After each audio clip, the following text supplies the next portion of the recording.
নমস্কাৰ স্বাগতম সকলোকে লোকনায়ক অমিয় কুমাৰ দাস মহাবিদ্যালয়ৰ তৰফৰ পৰা আজিৰ এই ভিডিঅটো এলকেডি কলেজত মানে লোকনায়ক অমিয় কুমাৰ দাস কলেজত এইচএছ ফাৰ্ষ্ট ইয়াৰৰ ডিগ্ৰী ফাৰ্ষ্ট সেমিষ্টাৰৰ ৰেজিষ্ট্ৰেচন প্ৰসেস কেনেদৰে হয় বা কেনেদৰে কৰে তাৰ বাবে ছাত্ৰ ছাত্ৰীসকল এলকেডি কলেজত এইচএছ ফাৰ্ষ্ট ইয়াৰৰ ৰেজিষ্ট্ৰেচন প্ৰসেস অলৰেডি আৰম্ভ হৈ গ'ল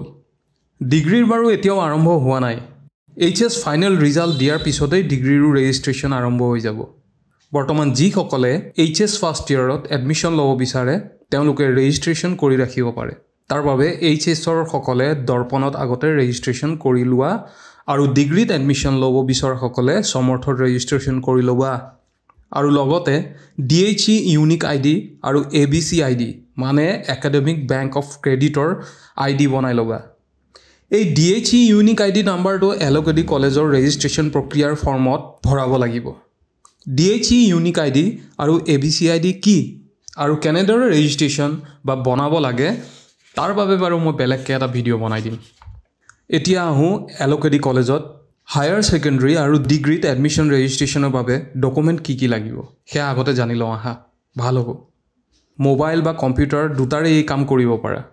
মই যিবোৰ ডকুমেণ্টৰ বিষয়ে ক'ম সকলোবোৰ আগতে ফটো মাৰি বা কম্পিউটাৰ স্কেন কৰি ষ্ট'ৰ কৰি থৈ ল'বা সকলোবোৰ ডকুমেণ্ট জেপিইজি ফৰ্মেটত কৰিবা আৰু 500 কেবিৰ ভিতৰত কৰিবা ফাইল সাইজ যদি ডাঙৰ হয় আগতেই কম্প্ৰেছ কৰি থবা প্ৰথমতে লাগিব পাছপোৰ্ট ফটো আৰু সিগনেচাৰ ক্লাছ 10th পাছৰ মাৰ্কশ্বিট আৰু চাৰ্টিফিকেট কাষ্ট চাৰ্টিফিকেট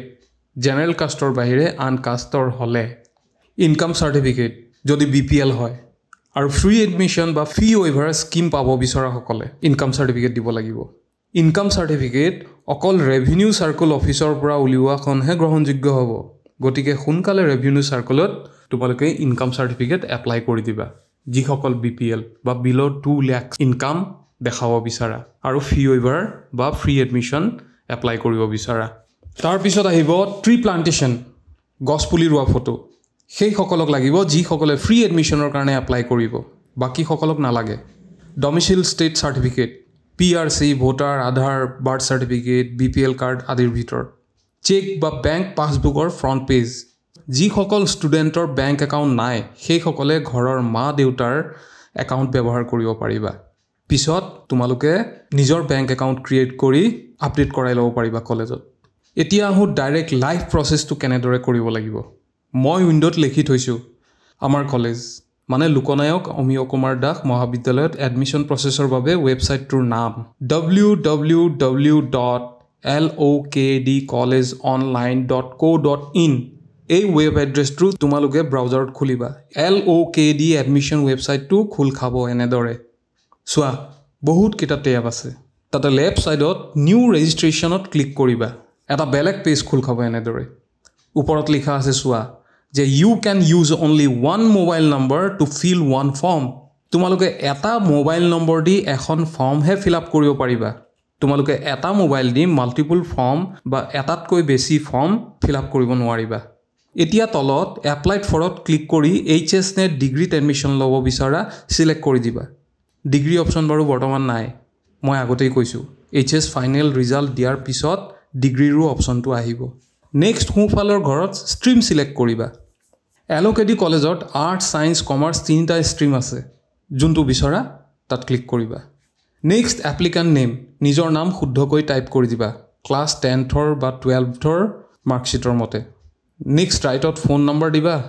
নেক্সট তলত ইমেইল আইডি এক্টিভ আৰু ফাংচনেল দিবই লাগিব নাথাকিলে আগতে ইমেইল আইডি বনাই ল'বা নেক্সট প্ৰেজেণ্ট এড্ৰেছ তোমালোকে এড্ৰেছ টাইপ কৰি দিবা নেক্সট পাছৱৰ্ড আৰু তাৰ কাষতে সোঁফালে কনফাৰ্ম পাছৱৰ্ড দুয়োবাৰ নিজৰ একেই পাছৱৰ্ড এটা ক্ৰিয়েট কৰি ল'বা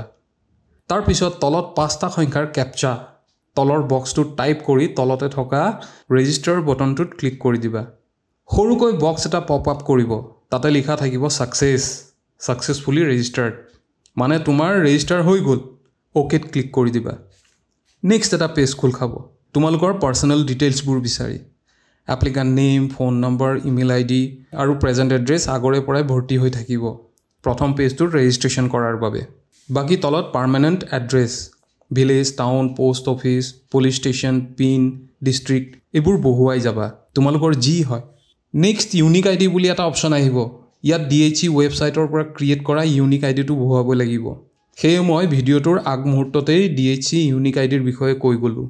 ইউনিক আইডি যদি তোমালোকে আগতে বনাই লৈছা নাম্বাৰটো ইয়াতে বহুৱাই দিবা নহ'লে 9টা মান 0 বহুৱাই প্ৰচেছটো আগবঢ়াই যাবা কিন্তু এটা কথা তোমালোকে যদি এডমিশ্যন টাইমত এডমিশ্যন পোৱা তেনেহ'লে ইউনিক আইডি নাম্বাৰটো তোমালোকে কলেজত এডমিশ্যন টাইমত জমা দিবই লাগিব এইটো প্ৰয়োজন নেক্সট তলত আহিব ডেট অফ বাৰ্থ ইয়াত MMDDYY ফৰ্মেটত আছে প্ৰথমতে মাহ দিন বছৰ সিলেক্ট কৰি দিবা আৰু তলতে থকা ক্যালকুলেট ইয়োৰ এজত ক্লিক কৰি দিবা কাখৰ সোঁফালৰ বক্সটোত দেখিবা তোমালোকৰ কিমান বছৰ কিমান মাহ কিমান দিন হ'ল লগে লগে ওলাই পৰিব নেক্সট আহিব জেন্ডাৰ মেল ফিমেল আদাৰ কি হয় টিক কৰি দিবা নেক্সট আহিব তোমালোকৰ নেশনালিটি কি হয় সিলেক্ট কৰি দিবা নেক্সট ৰিলিজিয়ন কি হয় সিলেক্ট কৰিবা নেক্সট কাষ্ট সিলেক্ট কৰিব হোৱাবা তাৰ পিছতে টি গাৰ্ডেন কমিউনিটি অথবা চাহ জনজাতীয় হয় নেকি খুদিছে ইয়েস নো বহুৱাবা নেক্সট ব্লাড গ্ৰুপ বহুৱাবই লাগিব নহলে আগৰ প্ৰসেছলৈ আগ নাবাঢ়িব জানিলে ভাল নহলে কিবা এটা বহুৱাই থবা next marital status married or unmarried বহুৱাবা next Darpan ARN number Darpan apply কৰোতে যেটো ARN নম্বৰ পাইছা হেতু বহুৱাবা মই এই পেজটোত দেখুৱাই দিছো চাই লোৱা ARN নম্বৰটো কোড থাকে next father's name father's occupation father's phone number type কৰিবা তাৰ পিছত mother's name mother's occupation mother's phone number এয়াও টাইপ কৰিবা নেক্সট তোমাৰ গাৰ্জিয়ান কোন হ'ব গাৰ্জিয়ানৰ ফোন নম্বৰ কি লিখিবা তাৰ তলতে নেক্সট আহিব বেংক ডিটেইল নিজৰ বেংক একাউণ্ট নম্বৰ নাথাকিলে ঘৰৰ মা দেউতাৰ একাউণ্ট নম্বৰ দি দিবা পিছত অতি শীঘ্ৰেই নিজৰ এটা বেংক একাউণ্ট বনাই লৈ কলেজত জমা দি আপডেট কৰোৱাই ল'বা নেক্সট তলত আহিব তোমালোকৰ অন্য কিবা প্ৰতিভা আছে নেকি এক্সট্ৰা কাৰিকুলাৰ এক্টিভিটি থাকিলে ইয়েস নাথাকিলে নো কৰি দিবা যদি ইয়েস কৰা এট তোমাৰ প্ৰতিভাৰ বিষয়ে লিখিব লাগিব স্পোৰ্টস মিউজিক কালচাৰ ড্ৰামা এটসেট্ৰা এটসেট্ৰা কি হয় তোমালোকৰ প্ৰতিভা কিহত আছে নেক্সট বিট প্ৰতিভাৰ স্তৰ কি কাখতে সিলেক্ট কৰি দিব দিছে সিলেক্ট কৰি বহুৱাই দিবা নেক্সট আহিব শাৰীৰিকভাৱে অক্ষম নেকি খুদিছে তোমালোকৰ ইয়েস নো জি হয় সিলেক্ট কৰিবা তাৰ পিছতে NCC কোটাত আবেদন কৰিব বিচাৰা নেকি খুদিছে যদি আগতে NCC কৰিছা আৰু NCC ৰ সাৰ্টিফিকেট আছে ইয়েস কৰিব পাৰা নহলে নো তাৰ পিছতে বসবাস কৰা ৰাজ্যৰ নাম সিলেক্ট কৰি দিবা কি হয় তাৰ পিছত নেক্সট দৰিদ্ৰ সীমাৰেখাৰ তলৰ নেকি খুদিছে যদি BPL ফ্যামিলিৰ পৰা বিলং কৰা তেনেহলে ফ্যামিলি ইনকাম বিলো 2 লাখ দেখুৱাব লাগিব ৰেভিনিউ সাৰ্কেল অফিচৰ পৰা উলিওৱা সাৰ্টিফিকেট দি এই সকলোবোৰ ফিল আপ হোৱাৰ পিছত তলত সোঁফালে থকা সেভ এণ্ড নেক্সট বাটনত ক্লিক কৰি দিবা তাৰ পিছতে আহিব ফটো এণ্ড সিগনেচাৰ আপলোডৰ পেজ এয়া চোৱা ইয়াতে তোমালোকে চুজ ফাইলত ক্লিক কৰি নিজৰ মোবাইল বা কম্পিউটাৰৰ পৰা পাছপোৰ্ট ফটো সিলেক্ট কৰি তলৰ আপলোড ফটো বাটনটোত ক্লিক কৰি দিবা নেক্সট তোমালোকৰ সিগনেচাৰো তেনেদৰে আপলোড কৰি দিবা আৰু তাৰ পিছত তলৰ সোঁফালে সেভ এণ্ড নেক্সট বাটনত ক্লিক কৰি দিবা নেক্সট পেজত আহিব তোমালোকৰ এডুকেশনাল ডিটেইল ইয়াত ভৰাব লাগিব ইনষ্টিটিউশন লাষ্ট এটেন্ডেড ক্লাছ 10 কোন স্কুলৰ পৰা ক্লাছ 10 পাস কৰিছা ইয়াতে শুদ্ধকৈ তাৰ নাম লিখিব লাগিব লিখি দিবা নেক্সট ইয়াৰ অফ পাসিং বহুৱাই দিবা নেক্সট কোন বৰ্ডৰ পৰা পাস কৰিছা বহুৱাবা সেভাৰ বাহিৰে আদাৰ বৰ্ড হলে লগতে থকা বক্সটোত বৰ্ডৰ নাম লিখিব লাগিব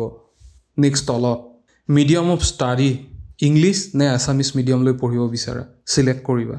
তাৰ তলতে নেক্সট আহিব ক্লাছ 10ত তোমালোকে কোন বিষয়ত কিমানৰ ভিতৰত কিমান নম্বৰ পালা আৰু মুঠ কিমানৰ ভিতৰত পৰীক্ষা হয় তোমালোকে টোটেল নম্বৰ কিমান পালা সকলোবোৰ তলত দিয়া টেবুলখনত এনেদৰে ফিল আপ কৰি যাবা শেষত পাৰ্চেন্টেজটো নিজেই ওলাই পৰিব চোৱা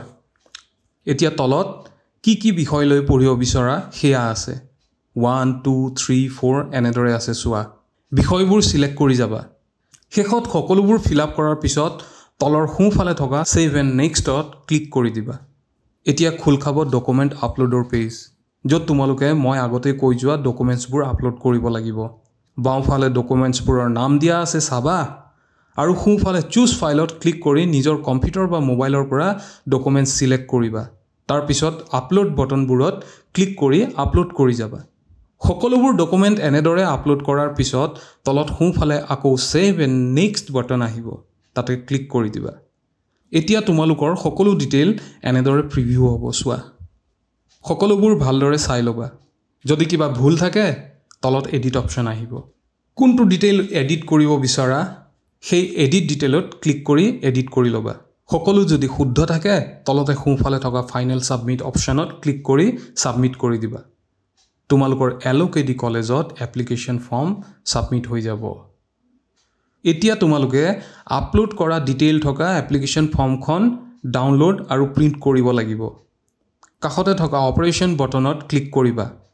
প্ৰিন্ট অপচন আহিব প্ৰিন্ট কৰি ল'বা আৰু পাৰিলে ডাউনলোড কৰি থবা এই সকলোবোৰ ডকুমেণ্ট হাৰ্ড কপি বা ফিজিক্যাল কপি জমা দিব লাগিব এলকেডি কলেজত যেনে এলকেডিত অনলাইন এপ্লাই কৰা এই এপ্লিকেশন ফৰ্মখন দৰ্পণৰ এপ্লিকেশন ফৰ্মখন DHE ইউনিক আইডিৰ পেজ ABC আইডিৰ পেজ লগতে পাছপোৰ্ট ফটো এখন marksheet admit pass certificate caste certificate যাৰ প্ৰয়োজন BPL সাৰ্টিফিকেট ইনকাম সাৰ্টিফিকেট যাৰ প্ৰয়োজন যিয়ে ফ্ৰী এডমিশনৰ কাৰণে এপ্লাই কৰে গছপুলি ৰোৱা ফটো যিয়ে ফ্ৰী এডমিশনৰ কাৰণে এপ্লাই কৰে এই সকলোবোৰ ডকুমেণ্ট মেৰিট লিষ্ট ওলোৱাৰ পিছত এলকেডি কলেজত এডমিশন পালে এডমিশনৰ টাইমত হাৰ্ড কপি জমা দিব লাগিব এটা কথা মই ক'বলৈ পাহৰিছোঁ ভিডিঅ'টোৰ আগতে কৈ আহিব লাগিছিল এলকেডি কলেজত কমাৰ্চ ষ্ট্ৰীমত HS বা ডিগ্ৰী যিয়ে হোক ফি ৱেইভাৰ অৰ্থাৎ ফ্ৰী এডমিশনৰ স্কিম নাই কাৰণ আমাৰ কলেজত বৰ্তমান কমাৰ্চ ষ্ট্ৰীমটো প্ৰাইভেট বাকি আৰ্ট সায়েন্সত ফ্ৰী এডমিশন স্কিম আছে যিয়ে নহওক যিয়ে আমাৰ এলকেডি কলেজত লোকনায়ক অমিয় কুমাৰ দাস মহাবিদ্যালয়ত পঢ়িব বিচৰা